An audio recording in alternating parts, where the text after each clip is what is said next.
Saludos a todos, muy buenas y bienvenidos a Madridismo al Día.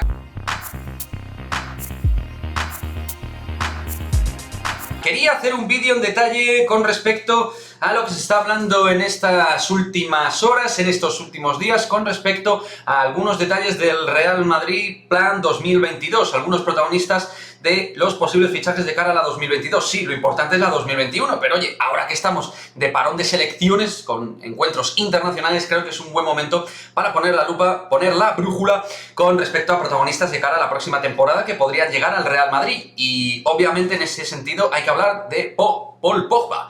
Un Paul Pogba que termina contrato, como sabemos, en el Manchester United, pero se está hablando también de que, más allá de que, por ejemplo, si el Real Madrid estuviera interesado en su fichaje, no habría que, por supuesto, es de perogrullo pagar una transferencia, un traspaso, pero, en cambio, estamos hablando de un tipo que cobra alrededor de 17 millones de euros. Es decir, que si llegara ahora mismo al Real Madrid Paul Pogba, sería el jugador que más cobrara dentro de la escala salarial madridista.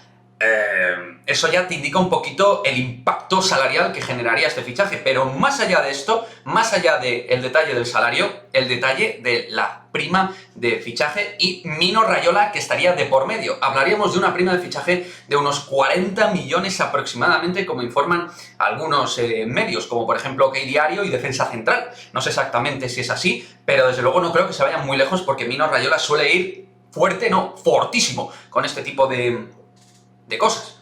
Entonces, bueno, creo que es un movimiento que a nivel de centro del campo en el futuro vamos a necesitar, sobre todo pensando en Luka Modric y en un medio plazo en Toni Kroos, pero es un movimiento que no es baladí. Es decir, aunque pensemos, bueno, es un chollo porque no hay que pagar un traspaso y Paul Pogba es uno de los mejores centrocampistas actualmente del mundo, sí, no hay que pagar traspaso, pero insisto, hay que abonar una buena pasta para hacerte con sus servicios. Entonces, estaríamos hablando al final de un montante que, entre primas, etcétera, superaría quizás los 50 o 60 millones de euros.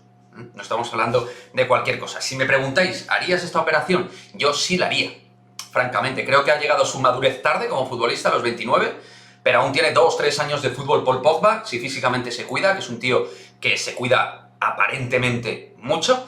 Pues 2 o 3 años al más alto nivel te los va a dar. Luego, a nivel de marketing, es un jugador que se vende solo, muy Real Madrid en ese aspecto.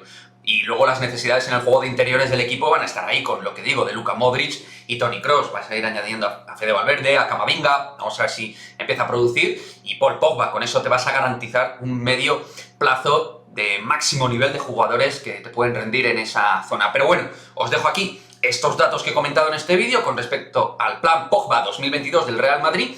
Mi opinión es que sería un fichaje realmente óptimo, porque en este último año y medio ha mejorado en el Manchester y en la selección francesa una barbaridad, pero que también hay que valorar distintos elementos contextuales dentro de su fichaje.